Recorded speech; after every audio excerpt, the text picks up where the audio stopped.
The house was nothing special, just a modest two-story with a wraparound porch and a slightly crooked front door.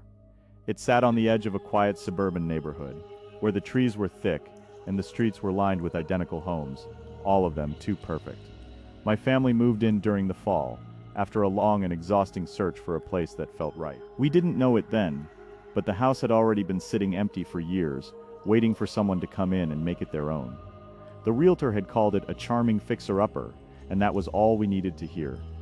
We signed the papers and drove away, the kids laughing in the back seat, the scent of autumn air drifting through the open windows. It was supposed to be a fresh start, a new chapter, but the first night something felt off. The lights flickered without reason, the temperature dropped without warning, and the wind howled through the trees like it was trying to get in. I told myself it was just the old house settling in, that the kids were just being dramatic. But as the days passed, the signs grew more persistent. The radio would crackle with static, only to play a snippet of a song we hadn't listened to in years. The hallway mirror would show my reflection for a moment, then vanish, leaving me staring at the wall. I tried to brush it off, to convince myself that I was just tired, that the house was just old. But the feeling stayed with me, a quiet unease that settled in my bones like dust in the corners of the room. And somewhere in the back of my mind, I started to wonder if the house was already watching us. The sleeplessness started slowly, like the creeping fog that rolled in at dusk. I'd lie awake for hours, staring at the ceiling, my mind racing with half-formed thoughts and the feeling of being watched. The house had a way of making me feel like I was the one who was wrong, like I was the intruder in a place that had always belonged to something else. I'd wake up in the middle of the night, my body stiff and cold, the air thick with the scent of damp wood and something else, something metallic, like old blood. The clock on the wall would show 3:17 a.m., and I'd lie there listening to the house breathe. The floorboards creaked in the silence, and sometimes I thought I heard a child's laughter echoing from the hallway, though there was no one there. I told myself it was just the wind, just my imagination playing tricks. But the laughter never sounded like the kids. It was too high, too sharp, like it was coming from somewhere inside the walls. I started keeping a journal, scribbling down the strange occurrences in jagged, uneven handwriting. The entries were full of questions and half-truths, and I could feel the house watching me through them. One night I woke to the sound of something moving in the kitchen. I froze, my heart pounding, and peered through the crack in the door. The light was off, but the shadows seemed to shift, as if something was standing there, waiting. I didn't move, I didn't breathe, and for a moment I thought I saw a shape, just a flicker of movement, a dark outline against the wall.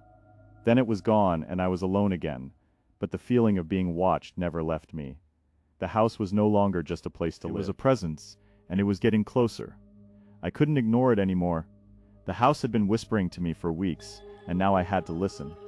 My wife, Sarah, had started asking questions too.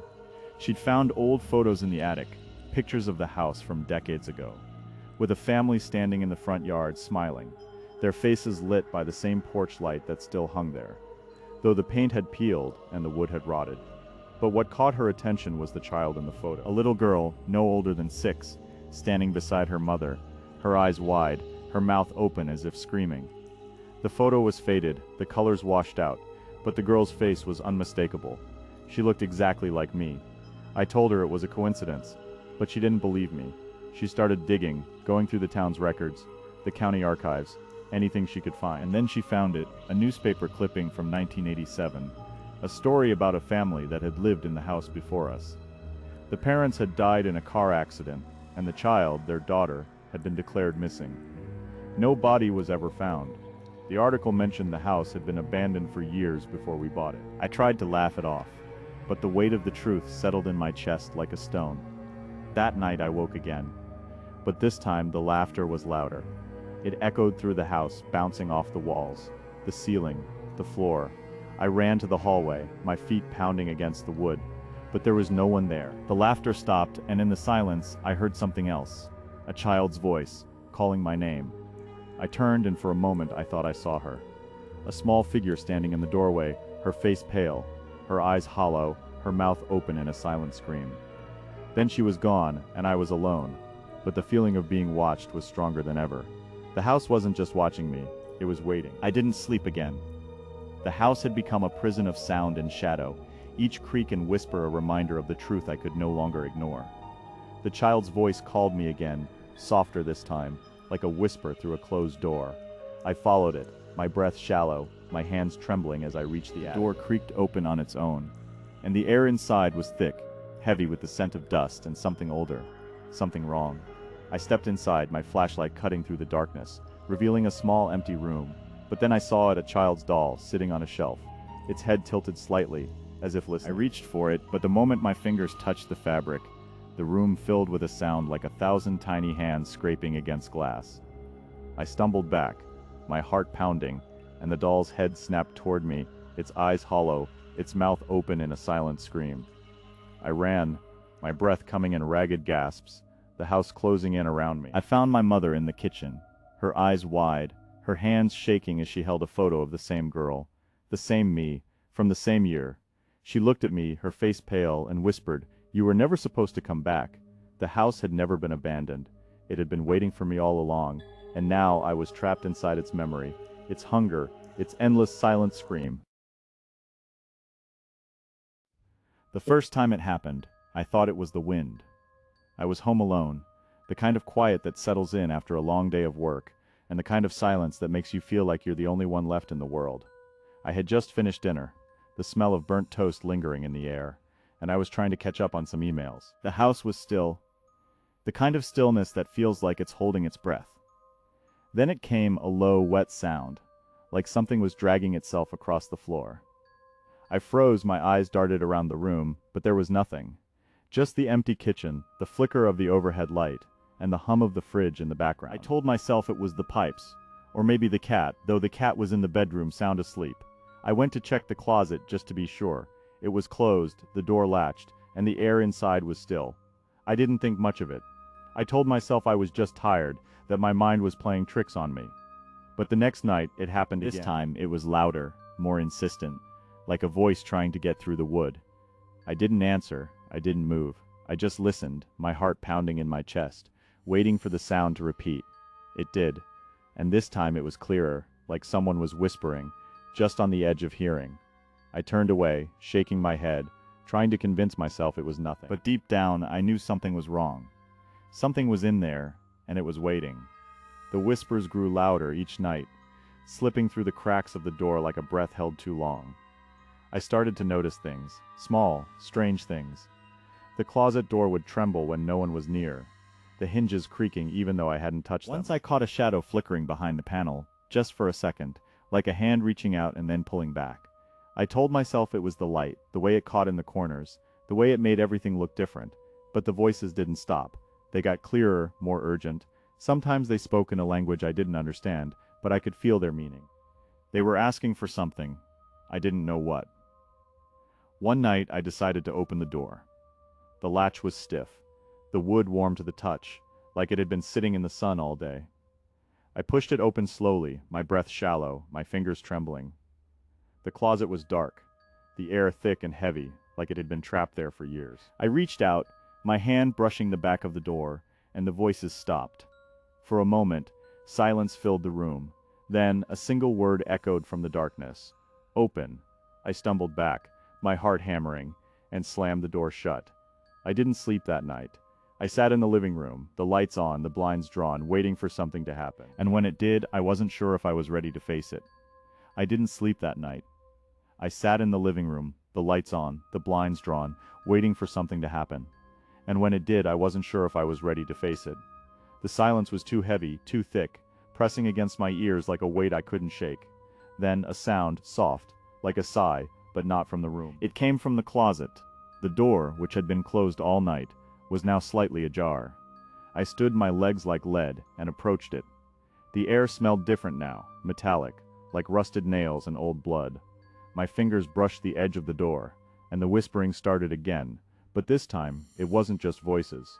It was a presence, pressing against my mind, trying to get in. I turned away, my breath coming in short, panicked gasps, but the door was open. I looked back. The closet was no longer just a closet. It was something else, something that had been there all along, waiting. I reached out, my hand trembling, and touched the back of the door. The moment my skin made contact, the world shifted, the walls melted, the floor tilted, and I was no longer in my house. I was in a place I didn't recognize, a place that felt ancient and wrong. The voices were louder now, Not just in my ears, but in my mind, speaking in a language I had heard before, in dreams, in nightmares. I tried to scream, but my mouth wouldn't move. I tried to run, but my legs wouldn't obey. And then, I saw eyes watching from the shadows, not from the walls, but from the walls themselves. The closet was alive, and it had been watching me all along. The eyes were everywhere now, not just in the walls, but in the corners of my vision, in the reflections of the windows, in the flicker of the lights. I tried to blink them away, but they stayed. The voices grew louder, overlapping, speaking in a language that wasn't just heard but felt, like a cold hand pressing into the base of my skull. I tried to scream, but my throat was dry, my voice trapped behind a wall of silence. I stumbled backward, knocking over a lamp, its glass shattering against the floor. The sound echoed, but it wasn't the sound of glass breaking. It was the sound of something else, something ancient and hungry, waiting for me to break. I ran, my feet pounding against the floor, my breath coming in ragged gasps. I reached the front door, but it was locked. I tried the handle, but it wouldn't budge. I pounded on it, shouting for help, but no one answered. Voices were louder now, not just in my ears, but in my bones, in my blood, in the air I breathed. I pressed my ear to the door, listening for the sound of a key in the lock.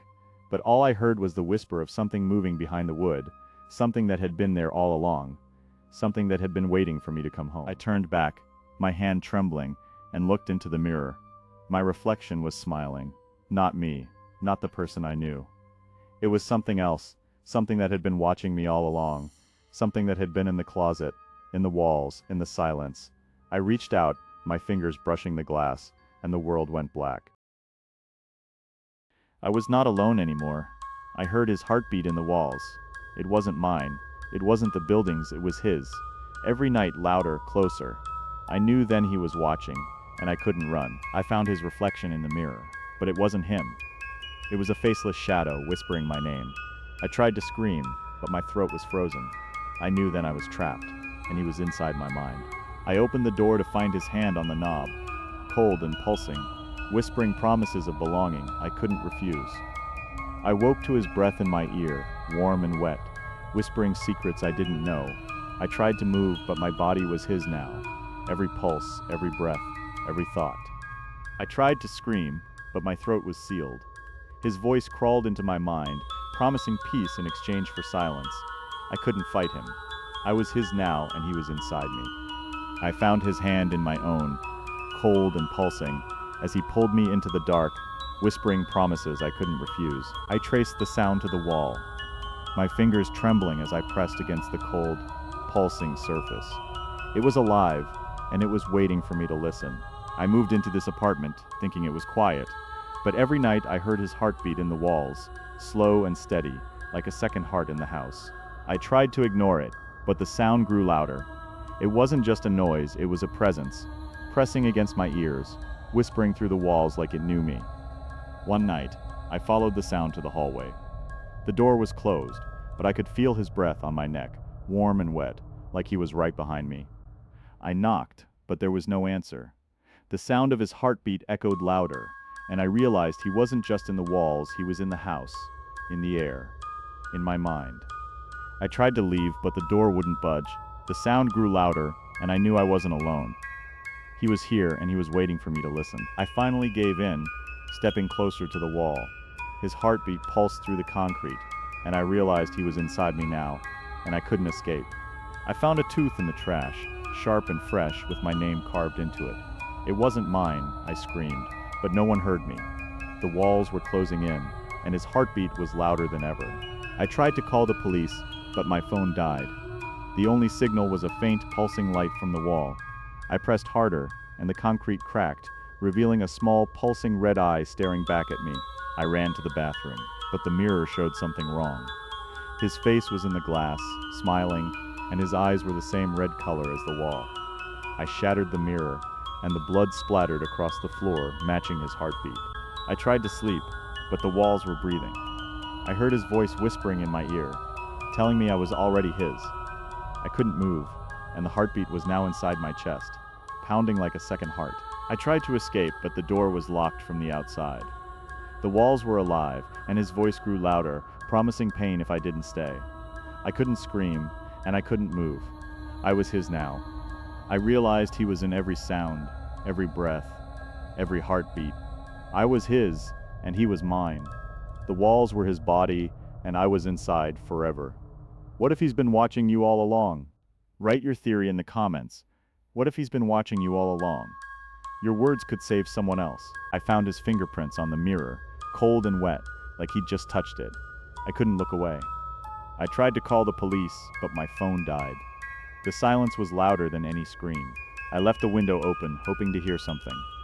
Instead, I heard his voice in the wind. I started to notice the smell of iron in the air, like blood, but no one was bleeding. I began to see his face in the reflections, but it was always different, always shifting. I tried to leave, but the door was locked from the outside. I was trapped in his world. I found his fingerprints on the kitchen window, smeared like a warning. He's been here longer than I thought. The sound of his heartbeat grew louder, like a drum in my skull. It wasn't just in the walls, it was in my bones. I left a note on the door asking him to leave. He answered with a laugh that echoed through the hallway like a ghost. The hallway mirror showed his face, but it wasn't the same as before. He was watching me, waiting for me to break. I tried to call the police, but the line was dead. My phone screen showed a message: "You're not alone." I'm not sure if he's real or just a reflection of my fear, but I know he's been here, and I'm not leaving until I find out why. I'm not leaving until I find out why. Like, subscribe, share, and comment with what stayed with you. His heartbeat is still in the walls. I found his footprints in the dust, fresh and wet, leading to the wall. The air felt heavy, as if something unseen was watching from the shadows. I traced them with my finger, and the wall grew warm beneath my touch. A strange hum vibrated through the air, like a distant heartbeat. The wall cracked open, revealing a tiny glowing eye watching from the dark. It pulsed faintly, like a heartbeat trapped in stone. I screamed, but no sound came out. My throat felt sealed with ice, and the air around me grew colder, as if the walls were breathing. The eye blinked once, and the wall sealed itself with a sound like a heartbeat.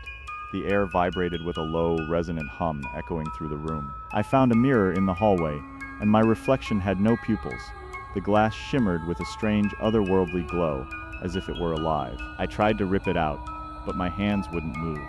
I was paralyzed, trapped in a silent, suffocating void of fear. The mirror showed me something I never saw before, a face in the wall.